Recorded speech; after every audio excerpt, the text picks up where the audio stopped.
ዛሬ እንግዲህ ሜክሲኮ ነው የምንገኘው። ሜክሲኮ በተለይ ይሄ አልሳም አካባቢ ነው የሚባለውና እዚህ የመጣ ነው ካለ ምክንያት አይደለም። ካለ ምክንያት አይደለም። የኢትዮጵያ ምርት ገበያ ባለስልጣንን በደንብ ልንመለከት ነው። ምን ይሰራል፣ ምንድነው የሚያገበያየው፣ ምን አይነት ስራዎችን ይሰራል፣ በተለይ በባለስራ ሰዓታችን በደንብ የምንመለከተው ይሆናል። እሱ ልንመለከት መጥተናል ሜክሲኮ። ይሄ ስም ቀላል ስም አይደለም። የኢትዮጵያ ምርት ገበያ ቀላል ስም አይደለም። በተለይም ደግሞ በኢትዮጵያ የዚህ የንግድ እንቅስቃሴ ውስጥ በተለይም ደግሞ ከግብርና ምርቶች ጋር ተያይዞ ያለው እንቅስቃሴ ላይ እጅግ በጣም ጉልህ ሚና ያለው ተቋም ነው። እንግዲህ ገበሬ ሲኖር ምርት ሲኖር ገዢ መኖር አለበት አይደለ? እንግዲህ ከዛ ጋር ተያይዞ ማለት ዛሬ ይሄ የጨረታ ሂደት የምርት ገበያ የጨረታ ሂደት ከገበሬው የመጣው ምርት ለተጠቃሚው ለነጋዴው እንዴት ይደርሳል የሚለውን እኔ እመለከታለሁ። እኔ ደግሞ ያው ስሜ ከጠፋ አይቀር ቡናን ከምርት ሂደቱ ከመጣ በኋላ ምን አይነት መንገዶችን አልፎ ወደ ማሻሻጥ ሂደት እንደሚያልፍ እመለከታለሁ። ቀምሻለሁም እቀምሳለሁም ደግሞ አሪፍ ቆይታ የምናደርግ ይመስለኛል። የዚህን ሳምንት የቻናል ዋን ገበያ የቢዝነስ ፕሮግራምን ያልፋል አሻግርና ማለት ለምላሽ ይዘን መተናል። ወደ ምርት ገበያችን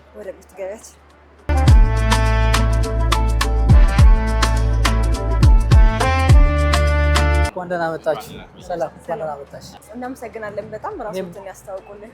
ታንኪዩ። እኔም በጣም አመሰግናለሁ። ስሜ ዳዊት ሙራ ይባላል። ኢትዮጵያ ምርት ገበያ የኮርፖሬት ኮሚኒኬሽን ኃላፊ ነኝ። ወደ ኢትዮጵያ ምርት ገበያ በመምጣት እኛ የምንሰራቸውን ስራዎች በመቅረጽ ለህዝብ ለማሳየት በእናንተ አነሳሽነት ስለመጣችሁ በጣም ደስ ብሎናል። በምርት ገበያው ስም ደግሞ እጅግ አድርጌ አመሰግናለሁ። በዚህ የሚኖራችሁ ቆይታ ሁለት መሰረታዊ ነገሮችን በማየት ኢትዮጵያ ምርት ገበያ ከሚያከናውናቸው ዋና ዋና ስራዎች መካከል አንዱ የመጋዘን ኦፕሬሽን እና የጥራት ኦፕሬሽን ነው። ሌላኛው ደግሞ የግብይት ኦፕሬሽን ነው ወይም የግብይት አተገባበር ነው ማለት ነው።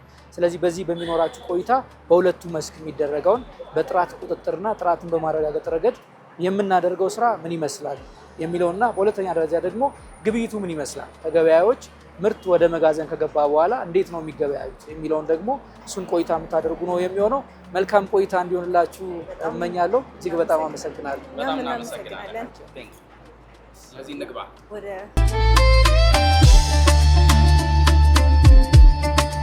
እንግዲህ በጨረታ ሂደት ውስጥ እኔ በጣም ከመወዳቸው ነገሮች አንዱ የሰው ፉክክር ነው። ቀድሞ በተለይ በኢሴክስ የጨረታ ሂደት ውስጥ ሰው ታፕ ያደርጋል፣ አጫራቹን እጁን ይመቷል እና ዋጋ ተመን ያወጣል፣ የራሱን ተመን ያወጣል። ያው ጨረታ እንደምታውቁት ፉክክር ነው። በእርግጠኝነት ብዙዎቻችሁ የዚህን የኢሴክስን የቀድሞ የጨረታ ሂደት ታስታውሱታላችሁ ብዬ አስባለሁኝ። አሁን ይሄ ነገር ተቀይሯል። በኢሴክስ ውስጥ ያለው የጨረታ ሂደት ተቀይሯል። ይሄ ታብ ማድረግ እዛ መቶ ግርግር መፍጠር ምናምን አይጠበቅም። አሁን ብዙዎቹ ነገሮች ኦንላይን ሆነዋል። ያ ኦንላይን የጨረታ ሂደት ደግሞ ምን ይመስላል የሚለው ነው የምንመለከተው። ሰላም ነው። እዚህ ክፍል ውስጥ በጣም ብዙ ሰው ይታየኛል። ቀድሞ ይሄ ክፍል ሲመስለኝ አረንጓዴ ጃኬት የለበሱ ሰዎች በቢጫ ከዛ ከኋላ ኮድ ኖሮት አይደለ? እስቲ እንደው ወደዛ ጉዳይ ከመግባታችን በፊት ራስዎትን አስተዋውቁን፣ የስራ ኃላፊነትዎትንም። እሺ፣ ስሜ እድሉ ደምሴ ይባላል። በኢትዮጵያ ምርት ገበያ የቺፍ ማርኬት ኦፕሬሽን ኦፊሰር ነኝ። ይሄኛውን ግብይት ጨምሮ በቺፍ ማርኬት ኦፕሬሽን ስር ወደ 3 የስራ ክፍሎች አሉን። ማዕከላዊ ክምችት ክፍልን፣ የመረጃ ክፍልና የክሊሪንግና ሴትልመንት ወይም ክፍያ የምንፈጽምበት ክፍል፣ አጠቃላይ ትሬዲንጉንም ጨምሮ የሚመራ የስራ ክፍል ነውና የዛ ክፍል ቺፍ ማርኬት ኦፕሬሽን ኦፊሰር ነው። እንግዲህ ቀደም ሲል እንዳነሳ ነው ቀድሞ ይሄ የጨረታ ሂደት በእጅ በመማታት ነበረ። ያስታውሱታል እሱን ጊዜ? በጣም ያው ኢሴክስ መጀመሪያ ሲጀምር በድምፅ ማስተጋባት የሚል ወይም በእኛ አጠራር ኦፕን አውትክራይ ሲስተም ነው የምንለው ያንን የግብይት ስርዓት ነበር የምንከተለው። ያው የሚያስፈልገው ለምንድን ነው? ያው ግብይቱ ጨረታ ስለሆነ ጨረታ በባህሪው ሁለቱ ተጫራቾች ድምፅ እያሰሙ መስማማታቸውን የሚገልጹበት ያላቸውን ምርትም ከሆነ ዋጋ የሚሰጡትን በድምፅ የሚሰጡበት አግባብ ነበረ እና ያንን ሂደት ነበረ በድምፅ ማስተጋባት ብለን ልክ ዋጋ ሲሰጡ እጃቸውን ያነሳሉ። ኢኔል ምርት አለኝ በዚህ ዋጋ የሚገዛ ብሎ ሁለት እንዳልከው ጃኬት ከተለበሱ ተገበያዎቻችን አረንጓዴ የምናስለብሳቸው ሻጮች ናቸው። ከሻጭ አረንጓዴውን አምራቹን ስለሚወክሉ ማለት ነው። ኤክስፖርቱን የሚወክሉ ደግሞ በገዢ ሳይድ ሆነው ቢጫ ለብሰው ልክ ሲስማሙ የሚጨባበጡበት ሂደት ነበረ ማለት ነው። እና በጣም ደስ ይለኛል። ድምፅ የነበረበት ወከባ የነበረበት አይነት በጣም ግርግሮች አሉ። በጣም አንዳንድ ሲመታቱ መውደቅም ራሱ ነበረበት ሂደት ነበረና በጣም ትልቅ የሴክስ ጅማሮ ላይ ገበያ የሚመስል ነገር ታየበት። ልክ ሎካል ማርኬቱ ላይ ያለውን በሬ ስንገበያ የሆነ ቦታ ላይ ፍየሎች ገበያ ሎካል ማርኬት ላይ የምንገበያየውን የሚመስል ሰው ሲስማማ ሄዶ የሚመታታበትን አይነት ስርዓትን ይዘን ወደ ሲስተም ዘርግተን እኛ ይህን ግብይት የጀመርነው ማለት ነው። አሁን ያ የግብይት ሂደት ደግሞ ወደ ዘመናዊ የግብይት ሂደት ተሻግሮ በኦንላይን ያን ነገር እንደጀመራችሁ እናውቃለን። እና አሁን ሰዓቱ የሚጀመርበት ነው ወይንስ ገና ነው? ኦልሬዲ ተጀምሯል። ያው በእኛ የግብይት ስኬጁል 3 ሰዓት ነው ግብይት የሚጀምረው። ተገበያዎቻችን ከ2 ሰዓት ጀምሮ ሬዲ እንዲሆኑ ነው የምናደርገው። አሁን ላይ አጋጣሚ ያው ኦንላይን ስለሆነ ተገበያዎች እዚህ በአብዛኛው የሉ። በፊት እንደዛ በዛ በጨረታ ጊዜ በነበረ በጣም ፍሎራችንም ቢዚ ነው። ሰዎችን በረፍት ነበር የምናስገባው። ሮፋ በየሴሽኑ እየጠራ ነበር የምናስገባው። ከዚህ ያን ሲስተም ደግሞ ቀይረን ነው ምናልባት በመጨረስ ሂደት ውስጥ በተለያየ አይነት ምቹነት ስለሌለው የገበያ መድረካችንም ጠባብ ስለነበረች ማክሲመም 30-40 ሰው አተታይም ይይዛል። ከዛ በኋላ ድጋሚ ሌላ ሰው እየጠራን ምናምን የምናደርገው እና አካባቢ በጣም ቢዚ ስለነበረ ያንን ሲስተም ደግሞ ለምን ማጨባበጡን በኮምፒውተር አናደርገውም ብለን ኤሌክትሮኒክ አደረግን መጀመሪያ። አሁን ኦንላይን ከመግባታችን በፊት ከ2008 ጀምሮ በፈረንጆቹ እስከ 15 ባለው ጊዜ ውስጥ ኦንላይን ኤሌክትሮኒክ ምንለው በኮምፒውተር ሲስተም ነው የሚገበያዩት። ያኔ በእጅ የሚጨባበጡ ነበረ። አሁን ደግሞ 2 ቦታ ላይ ሻጭና ገዢን በኮምፒውተር እናስቀምጥና በኮምፒውተር ደግሞ እንዲጨባበጡ አደረግን። ትዕዛዝ እዛው ይሰጣሉ። ሻጩም የራሱን ምርት ኦፈር ያደርጋል፣ ገዢውን ዋጋውን ይሰጣል። ልክ ሲስማሙ ኮምፒውተር አውቶማቲካሊ ፕራይስ ታይም አልጎሪዝም እንለዋለን። ያንን ዋጋ ሲያገኝ ማች ያደርጋል ማለት ነው። በዛ መሰረት በኮምፒውተር ይገበያያሉ። ስለዚህ ማየት እንችላለን ይሄንን ሂደት።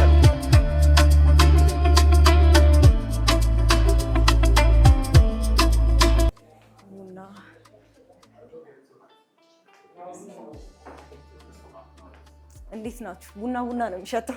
ሰላም፣ እንዴት ነህ? ሰላም፣ አመሰግናለሁ። ሰላም ነው? እንዴት ነህ? አለን፣ እግዚአብሔር ይመስገን። ቡና ነው የሚሸተው ቤቱ። ውሎ እንዲህ ነው ሁሌ? ውሏችን እንግዲህ የቡና ፍራግናንሱ በጣም ዓለም ላይ ዩኒክ ከሚባሉት ፍራግናንሶች መካከል አንዱ የቡና ነውና አጋጣሚ አንቺን መተሽ ዛሬ የሸተተሽ ሽታ አንዳንድ ጥናቶችም ያሳያሉ ከቡና ጋር የቆዩ ሰዎች ረጅም ጊዜ እንደሚኖሩ። ብዙ አይነት አርጊመንታቲቭ ቢኖርም አንዳንዱ ሰው ጤናን ይጎዳል፣ አንዳንዱ ሰው ጤናን ይጠቅማል የሚላለ፣ ግን እንደኛ በጣም ጤናን የሚጠቅምና ደስ ብሎን የምንውልበት ኢንቫይሮንመንት ነው ማለት ነው።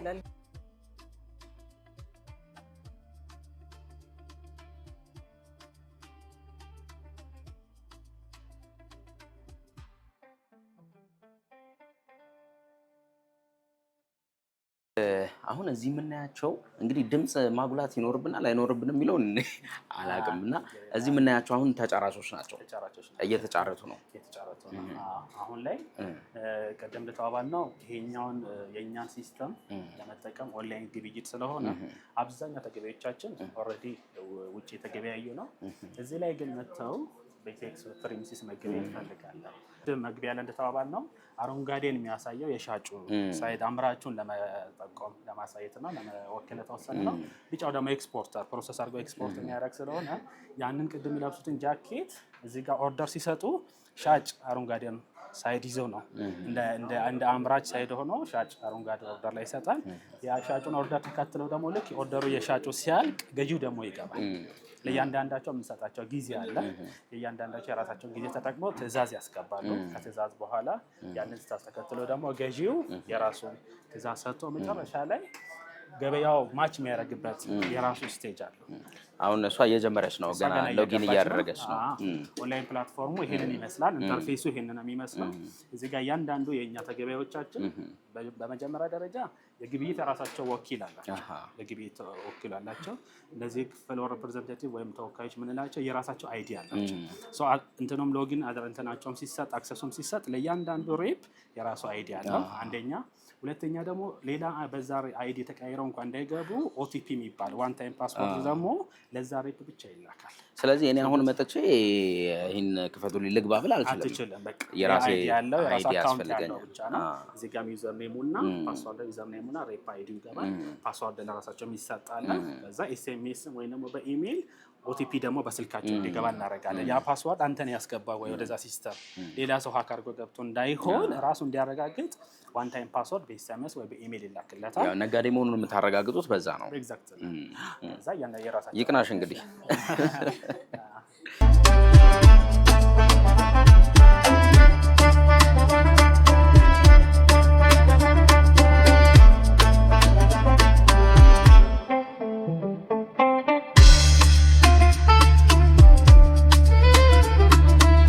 ዝግጅቱ እንግዲህ ቡና በሁለት መልኩ ነው የሚዘጋጀው እንደምታዩት።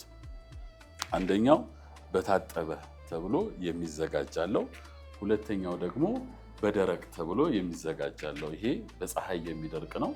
ይሄኛው ደግሞ ቼሪው ወይንም ደግሞ ቀይ ቡናው ከተለቀመ በኋላ ወደ እጥበት ማዕከል ውስጥ የሚገባ ነው ማለት ነው። ስለዚህ በመልኩም ካያችሁት ይሄኛው ደረቁ ሲሆን ወደ ላይት የሆነው ይሄዳል ወይንም ቀለል ያለ አረንጓዴያማ ይሆናል።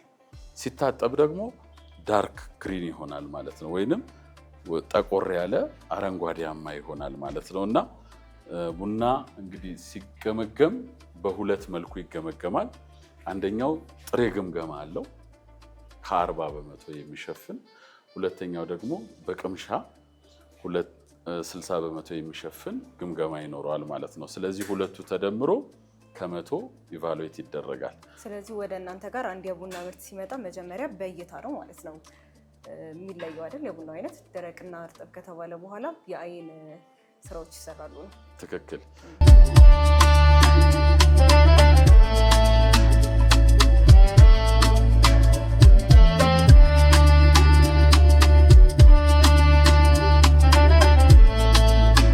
ዛሬ ግብይቱ ላይ የወጣው ምንድን ነው? አሁን ላይ ያሉት የታጠበ ሎካል ቡና ላይ ሎካል ቡና ሀገር ውስጥ የታጠበ እሱን አሁን እያደረጉ ነው። አሁን ቅድም እንዳልነው እዚህ ጋር አሁን ግብይት የተደረገ ነው። ይሄኛው ኦልሬዲ ትዕዛዝ አስገብቷል። አሁን ሻጩ ሻጭ ትዕዛዞች ናቸው። ይሄ የሚያሳየው ዋጋው ነው፣ ምን ያህል ዋጋ አስገባል ሻጩ። ይሄኛው ደግሞ መጠኑ ስንት ሎት አለው። ለምሳሌ ለሁለት ሎቱ 14300 ብር ዋጋ ኦፈር ሰጥቷል። የዕለቱ ማለት ነው። የዕለቱ ዋጋ በዚህ ዋጋ ነው ብሎ ኦርደር ሰጥቷል። አሁን ይሄን ይጠብቁና እሷን ገዢ ስለሆነች ልክ የእነሱን ትዕዛዝ ሰዓታቸው ሲያልቅ እሷ ደግሞ የራሷን ኦፈር ደግሞ ትጨምራለች እዚህ ጋር። ከዛ እነሱ ባየሮች በተለይ ደግሞ ይህን ግብይት ከማድረጋቸው በፊት በቂ ገንዘብ አለኝ የለኝም ምለውን ነገር ማወቅ አለባቸው። እዚህ ጋር ፖዚሽን ሰመሪ የምንላት አንድ እንትን አለች። ለእነሱ ያላቸውን ባላንስ ለገዢው ባንክ ላይ ገንዘብ ቀድሞ አስገብተው ነው እኛ ጋር የሚመጡት። ኖርማሊ ገንዘብ ባንክ ላይ ከሁሉም ባንኮች ጋር ስለምንሰራ ዛሬ ላይ ለመገኘት ከፈለገ ትላንት እስከ 10 ባለው ባላንስ አስገብቶ ያ ገንዘብ እዚህ መውጣት አለበት።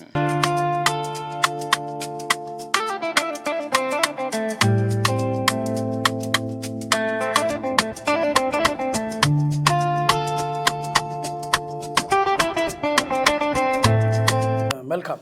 እዚህ ጋር እንደምትመለከቱ ሁለት ሳምፕሎች ተዘጋጅተዋል። የነዚህን ሳምፕሎች ጥሬ ግምገማ የምናደርገው ሁለት ነገሮችን ቀድመን በማየት ነው። የመጀመሪያው ሳይዙን ነው። የቡናው ሳይዝ ስክሪን ሳይዝ 14 የምንለው አለ። እዛ ላይ 85 በመቶ ማረፍ አለበት ማለት ነው። ያንንም የምንለካውና የምናረጋግጠው አሁን በምትመለከቱ ሲቭ ነው ማለት ነው። 10 ጊዜ ባለሙያው በማንቀሳቀስ ምን ያህል ሲቮች ደቃቅ የሆኑ ቡናዎችን አወርደዋል የሚለውን እንለካለን ማለት ነው። ከዛ በመቀጠል ምንድነው የምናደርገው? የእርጥበት መጠኑን እንለካለን ማለት ነው። ሁለቱ ቅድመ ግምገማዎች ናቸው ማለት ነው። ቡናው ልክ እንደመጣ ማለት ነው መጀመሪያ የሚታዩ መስፈርቶች ናቸው።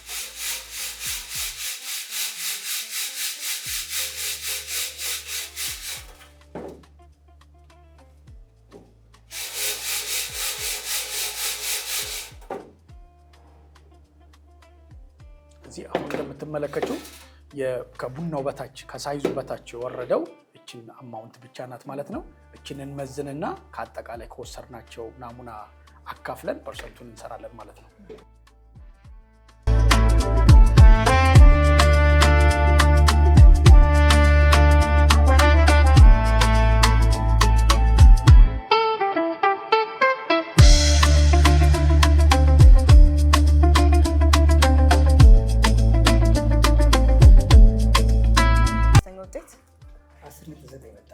ሶስተኛው ውጤት 10.9 መጣ ማለት ነው። ለዚህ የ10.7ን 10.6 እና የ10.9ን አቨሬጅ ውጤት እንወስዳለን በመውሰድ ሪከርድ እናደርጋለን ማለት ነው።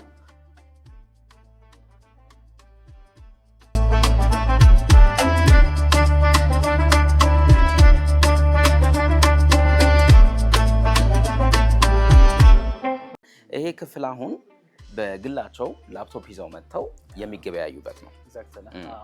ቀደም እዛ እንዳየነው እዛ ያሉት የኛን ኢንፍራስትራክቸር የኛን ኦልሬዲ ለኤሌክትሮኒክ ግብይት የምንጠቀመው ኢንፍራስትራክቸር የተዘረጋ ስለነበረ የኛን ወርክ ስቴሽኖች ኔትወርኩን ተጠቅመው መገበያየት በፈለጉ ደንበኞች የሚገበያዩበት ነው ያኛው።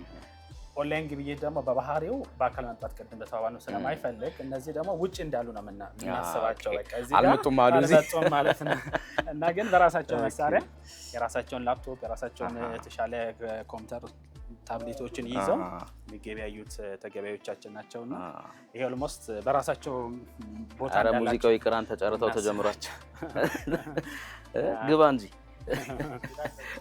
የታጠበ ነው። ሴሽን እየጠበቅ ነው።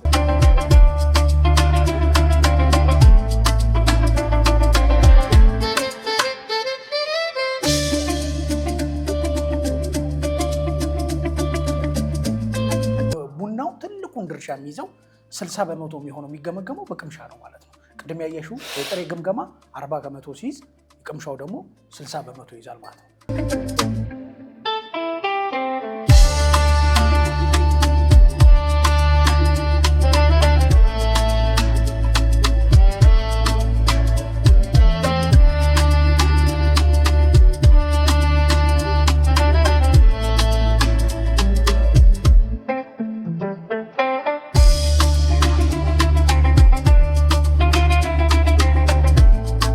በዚህ ነበር በፊት ዋጋ የሚጠራው።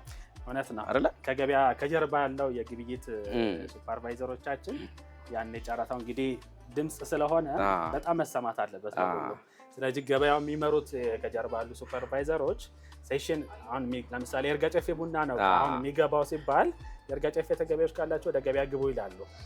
ከዛ ሰዓት ደግሞ ቅድም እንዳልኳችሁ ኖቲፊኬሽን ያንም ነበረ አንድ ደቂቃ ቀርታችኋልና ወስኑ ምናምን ይባላልና ከጀርባ ነው በዚህ ማይክ ነበረ ግብይት የሚመራበት ማይክ ነበረ። መርካቶን እኮ ያስንቃል። ቅድም እንዳልኩ ነው በቃ ቦታችን አይበቃም። ማክሲመም እንግዲህ ያው ግብይቱን በጣም የዛ ጊዜ በተለይ ደግሞ ቡና በጣም በኃይለኛ የሚመጣበት ጊዜ ነበር። ቡና እያንዳንዱ የይርጋ ጨፌ፣ ሲዳማ፣ የጅማ፣ የሐረር ግባ ምናምን ብለህ ስትል አተታ የሚገባ ሰው 100 ሊሆን ቦታዋ ደግሞ ትንሽ ነው። ከዛ ትርምስ ነው። ስለዚህ በዛ መወዳደቅ አለ። ደግሞ ጨረታ ስለሆነ አንድ ብርም ካሸነፍ ቶሎ መምታት አለበት። ካልመታ ግብይት አልተፈጸመም። ዛሬ ኮምፒውተር ላይ ማች የሚያደርገው ያን በእጅ ነበረ ማለት ነውና በጣም ወከባ ነበር። ለዛም ነው ያቺስ የኛ ግብይት መድረካችን ብዙ ሰው ማስተናገድ ስላልቻለች ያንን ሀስል ለመቀነስ ለምን ቴክኖሎጂ አንመጣም ብለን ወደ ኦንላይን አይ ዘመኑንም መዋጀት ግዴታ ነው። ስላየነው ነገር በጣም ደስ ብሎናል። እርሶም ስለሰጡን ጊዜ በጣም ደስ ብሎናል። አመሰግናለሁ። ቴንክ ዩ በጣም እናመሰግናለን። ቴንክ ዩ ተመልካቾቻችን፣ ቻናሉ ገበያ ይቀጥላል። ከምናስመለከታችሁ ጉዳዮቻችን መካከል አንዱ የሆነውን ጀማሪዎቹ ሰዓታችን እናስመለክታችኋለን። በዛሬ የጀማሪዎቹ ሰዓታችን በተለይም ደግሞ ጊዜው ክረምት ነው። ከክረምት ጋር ተያይዞ ልጆች ከዚህ ከማጠናከሪያ ትምህርት ከመሰሉ እውቀቶች ጋር ተያይዞ በተለይም ደግሞ ቴክኖሎጂ ነክ ከሆኑ ጉዳዮች ጋር ተያይዞ የተሻለ እውቀት እንዲኖራቸው ይጠበቃል።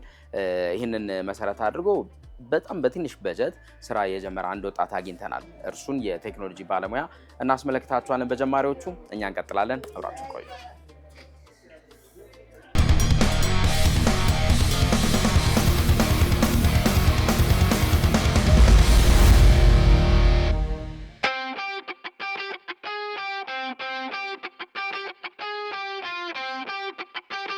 አመሰግናለሁ። ኤርሚያስ አለማየሁ እባላለሁ። የዮምቴክ ግሎባል መስራችና ዋና ስራ አስፈጻሚ ነኝ።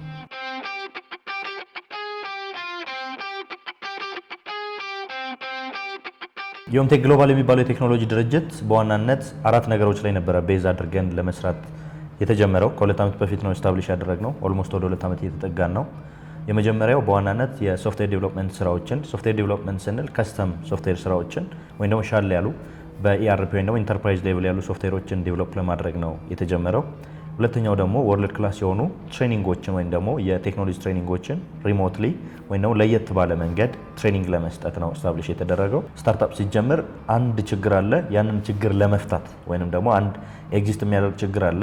በኮምፒውተር ከሆነ የኮምፒውተርን ኮምፒውቴሽናል ፓወር ተጠቅመን ያንን ችግር ለመፍታት የምናደርገው ጅምር ማለት ነው፣ ወይም ደግሞ ስታርት የምናደርገው የድርጅት አይነት ነው እና እኛ መጀመሪያ ላይ ስንጀምር ያሰብነው የተለያዩ የትራዲሽናል ወይም ደግሞ ላይክ ኤዱኬሽናል ሲስተሙና አሁን ያለንበት ደግሞ የግሎባል ጆብ ማርኬቱ መካከል ጋፕ ስለነበረ እሷን ብሪጅ ለመሆን ወይንም ደግሞ የተወሰነ የስኪል ኢንሃንስመንት ስራዎችን ለመስራት ነበረ የተጀመረው። ስንጀምረው የፊላንትሮፒ አፕሮች ወይም ደግሞ በነፃ ትሬን ለማድረግ ነው። በፐርሰናሊ እኔ በዛም ሰዓት አንደር አሜሪካን ገቨርንመንት የሚገኝ ትልቅ ፕሮጀክት ላይ እሰራ ስለነበረ በሳምንት 3 ቀን ሌሊት ስለነበረ የምሰራው 3 ቀን ቁጭ ከምል ብዬ በነፃ አባውት ትሬኒንግ ብሰጥ በሚል ነበር የተጀመረው። ነገር ግን ያ በነፃ ለማስተማር የተጀመረው ኢምፓክቱ ከፍ ያለ ስለነበረ ሰክሰስ ሬታችንም በጣም የተሻለ ስለነበር ወደ ቢዝነስ አሳድገ ነው በአሁኑ ሰዓት እንግዲህ የትሬኒንግ ስራዎችንም የከስተም ሶፍትዌሮችንም ዴቨሎፕመንት ላይ እየሰራ እንገኛለን ማለት ነው።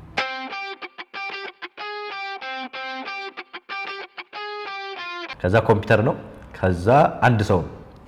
ከዛ ያው አንድ ሰው ራሱ ማርኬቲንግ ነው፣ ራሱ ማኔጀር ነው፣ ራሱ በጀት እንትን ነው፣ አጽዳቂ ነው፣ ምናምን ነው። እንደዛ ነበር የተጀመረው። የዛን ያክል የሚቆጠርም አይደለም። በጣም ከበዛ እንደው 30 ሺህ ብር 20 ሺህ ብር ከዛ አይበልጥም። እሱም የኢንተርኔት ሲስተሞችን ከቤት ነው የተጀመረው።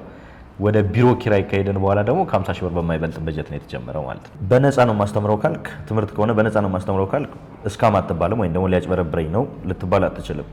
በነፃ ነበረኛ የጀመርነው። ነገር ግን በነፃ ያስተማርናቸው ራሳቸው የኛ ማርኬቲንግ ሆኑ ማለት ነው። በነፃ ካስተማርን በኋላ ሁለተኛ ዙር ልንጀምር ነው ስንል ራሳቸው የኛ ተማሪዎች አንደኛ በመጀመሪያ ላይ ስንጀምር 40-50 የሚሆኑ ልጆች ነበሩ። ነገር ግን 20 አካባቢ ነበሩ ግራጁዌት ያስመረቅናቸው። ከ20ዎች ውስጥ 16ቱ ስራ ላይ ላንድ አድርገውልናል። እነኛ 16ቱ ብቻቸውን ሁለት ሰው ነው ሪከመንድ እያደረጉ የማምጣት አይነት ሬስፖንሲቢሊቲ ነበር ራሳቸው የወሰዱት። ትንሽ ክፍያ እያለን እያለማመድን ነበር የመጣ ነው። ነገር ግን ወደ ሶፍትዌር ዲቨሎፕመንቱ ሁሉም ሳይ አሁን በአሁኑ ሰዓት ከተለመደው ወጣ ብሎ ነገሮችን ለማየት አስቸጋሪ ስለነበረ ስቲል ኮንስትሬንቱ አለ፣ ስቲል ቻሌንጅ አለ። ነገር ግን ያው መንግስትም ባስቀመጠው አቅጣጫ መሰረት አሁን የቴክኖሎጂ ኢንሃንስመንት በተሻለ መንገድ ፍሮም ግሎባል ፐርስፔክቲቭም እየተሻሻለ ስለመጣ የሰው አዌርነስ ራሱ ዘመኑ ራሱ እኛ ብቻችንን ሳንሆን ራሱ ዘመናዊነቱ እየመጣ ስለሆነ ስፔሻሊ ከስማርትፎን ኢንዱስትሪ እና ከቴክኖሎጂ አድቫንስመንት ጋር ተያይዞ አዌርነሱ አሁን በጣም በተሻለ ነው። ስፔሻሊ የኤአይ ኢንሃንስመንት ያለበት ሰዓት ስለሆነ ቴክኖሎጂ አዌርነስ ብዙም አስቸጋሪ አይደለም። አሁን ሰው በቀላሉ አዳፕት እያደረገው ይገኛል። ነገር ግን ትሬኒንጉ ላይ ስቲል ፈታኝ ነው። ሰዎች በአካል ሄደው ከመማር በተሻለ ቤታቸው ሆነው መማሩን እኩል አይወስዱትም። ዋንስ ከጀመሩት በኋላ ግን የበለጠ እየወደዱት ነው የመጡት እና ከነሱ በኩል ያለው ኢምፓክትም እንግዲህ አንደኛ የምናስተምርበት መንገድ ለየት ስላለ እስከ ፓተንት ራይት ድረስ ወስደንበታል። እኛ ትምህርት ሚኒስቴር ሪኮግናይዝ ያደረገው ሚኒስትሪ ኦፍ ኢኖቬሽን ኤንድ ቴክኖሎጂ ፕሮፌሽናል ሰርቲፊኬት ኦፍ ኮምፒተንሲ ሰርቲፋይ ያደረገው ትሬኒንግ ነው ፕሮቫይድ የምናደርገው የካምፓኒ ሌቭል እና አሁን ላይ ያለው ኢምፓክትም ጥሩ ነው። ተቀባይነታችንም እንግዲህ ወደ 7-6 ኮርት ስላስተማርን አሁን 8ኛ ኮርት ላይ ስለሆነ ያለ ነው በተሻለ መንገድ ተቀባይነት እያገኘ ነው ብዬ አስባለሁ። አንደኛው ዴቨሎፕ ያደረግነው እንግዲህ ሙሉ በሙሉ ከስተም ሜድ የሆነ የኤልኤምኤስ ሲስተም ነው ወይንም ደግሞ ለርኒንግ ማኔጅመንት ሲስተም ነው። ዋቢ ስኪልስ የሚባል ስም አለው። ትልቁ ትሬኒንግ የምንሰጥበት የኛ ኤልኤምኤስ ወይንም ደግሞ ኮር ኮምፒተንሲያችን ወይንም ፍላግሺፕ የምንለው ሰርቪሳችን አንደኛው ይሄ ነው። ሙሉ በሙሉ እንግዲህ ራሳቸውን በራሳቸው ሰዎች ከፍለው ባሉበት ሆነው መማር የሚችሉበትን ኤልኤምኤስ ራሳችን ፍሮም ኮምፕሊትሊ ዜሮ ቱ እስከ መጨረሻ አገልግሎት እስከሚሰጥ ድረስ ዲዛይን ያደረግነው ሲስተም ነው ይሄኛው።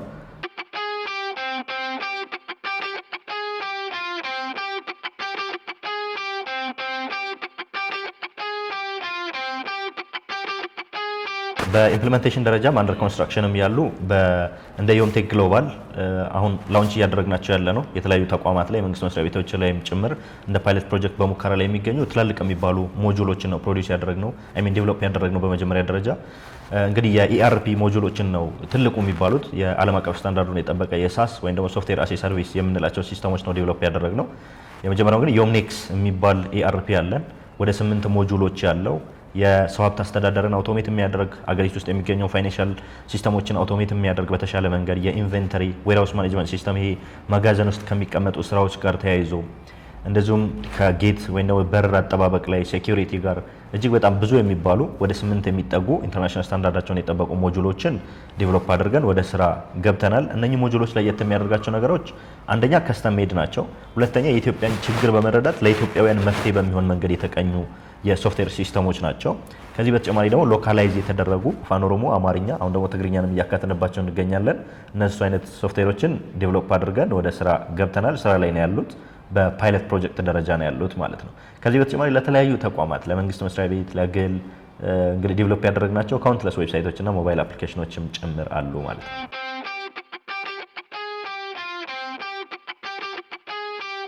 ከ2000 በላይ ወስደዋል። አሁን ለምሳሌ ዳታችንን ለማየት ብንሞክር አዝ ኦፍ ቱዴይ ይህንን እንግዲህ እናንተ መታችሁ ይህንን ቀረጻ እስከምናካሄድበት ቀን ድረስ ከ2000 በላይ የሚጠጉ ተማሪዎቻችን ትሬኒንጉን አንደር እየወሰዱም ያሉ አሉ፣ ያጠናቀቁም አሉ።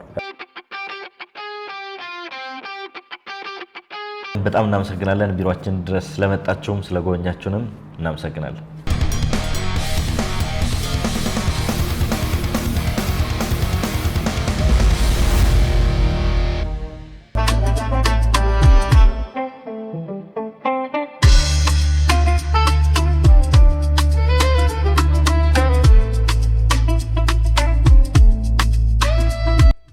የቡና ቀመሳን ጨርሰናል። ሌሎች ምርቶች ደግሞ የጥራት ደረጃቸው እንዴት እንደሚለካ ልንመለከት ነው አይደል?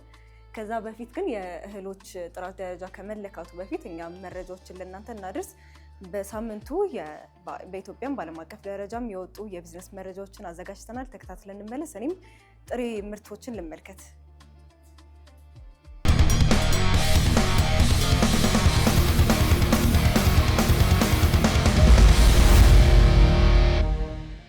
ኢትዮጵያ የባህር ትራንስፖርት አቅሟን ለማሳደግ በቻይና መርከቦችን ለመግዛት ድርድር ጀመረች።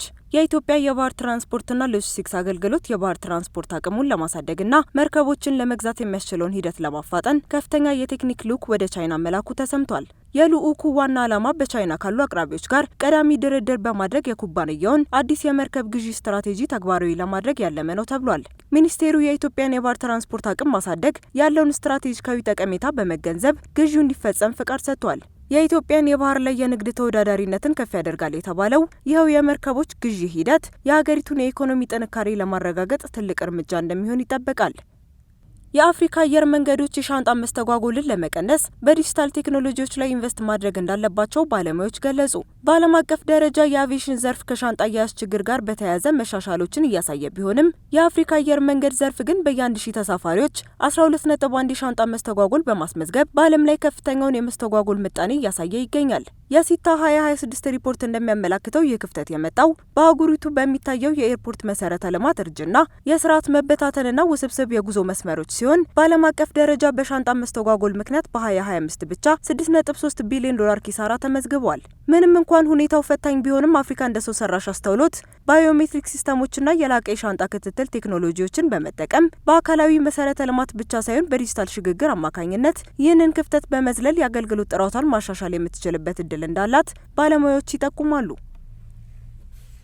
ቪየትናምና ፊሊፒንስ ባለፉት ዓመታት ባስመዘገቡት ፈጣን የኢኮኖሚ እድገት ምክንያት ከታችኛው መካከለኛ ገቢ ደረጃ ወደ ከፍተኛ መካከለኛ ገቢ ደረጃ ማደጋቸውን የዓለም ባንክ አስታወቀ። የዓለም ባንክ ባወጣው ዓመታዊ መግለጫ መሰረት የሁለቱ ሀገራት የአንድ ሰው ዓመታዊ ገቢ $4800 በላይ መድረሱን ባንኩ ያስቀመጠውን የከፍተኛ መካከለኛ ገቢ መግቢያ መስፈርት ማሟላት ችለዋል። ባንኩ የቪየትናምን እድገት በውጪ ንግድ ላይ የተመሰረተ መሆኑን የጠቀሰ ሲሆን የፊሊፒንስ እድገት ደግሞ በሁሉም ዋና ዋና የኢኮኖሚ ዘርፎች ላይ የታየ ሰፊ ማሻሻል መሆኑን አብራርቷል።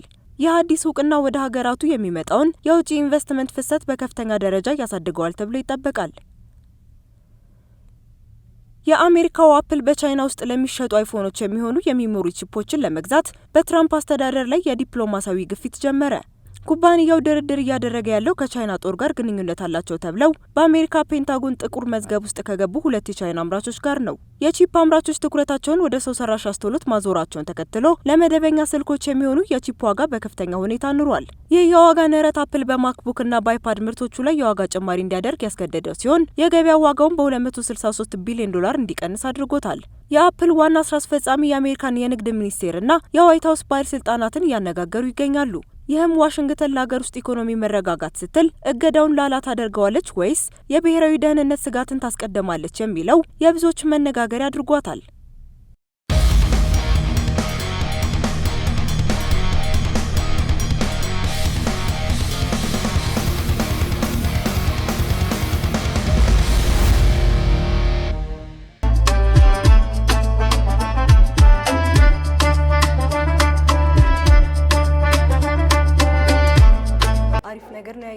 100% በጥሬ ነው የሚገመገሙት አይተናል። ቡናም እስከ ቅምሻው ተመልክተናል። በጣም አሪፍ ማብራሪያ ለእኛም ለተመልካቾችም እውቀት የሚያስጨብጥ ነው። እናመሰግናለን። እሺ እኛም በሚገባ እናመሰግናለን።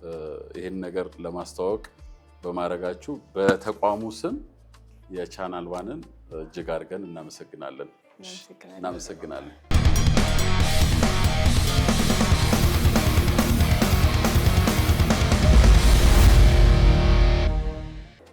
የዛሬ ከባድ አይነት ጉብኝት ነው ያደረግነው። የጠፋ ሰው ትዞራለህ። አንቺማ አትከረከርሽው እንጂ ምን አግኝተሽ ነው እንደዚህ እንትን ያልሽው? ያው በስሜ በቡና ጠፍቷል።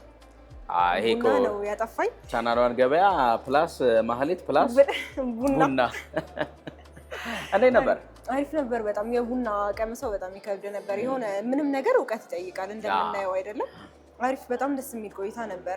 ገበሬ ያመረተው ነገር በጊዜ ገበያ ካላገኘ ከባድ ነው። ሁለቱም አምራችም ተጠቃሚም እኩል ጥቅም ሊኖራቸው ይገባል። እሱ የሚያስጠብቅ ተቋም ጋር ነበር የነበርነው። ቻናል ዋን ገበያ በስፋት ከኢትዮጵያ ምርት ገበያ ጋር ቆይታ አድርጎ ነበር። አብራችሁን ስለቆያችሁ ከልብ አድርገን እናመሰግናለን። የዛሬው የቻናል ዋን ገበያ ልናበቃ ነው። እዚህ ጋር እንጨርስ። ያልፋል አሻገርና ማህሌት ደመላሽ የዚህን ሳምንትን የቻናል ዋን ገበያ ፕሮግራምን ይዘን መተን ነበር። ተወዳጅ የቻናል ዋን ቴሌቪዥን ፕሮግራሞች ይቀጥላሉ። ቸር ሳምንት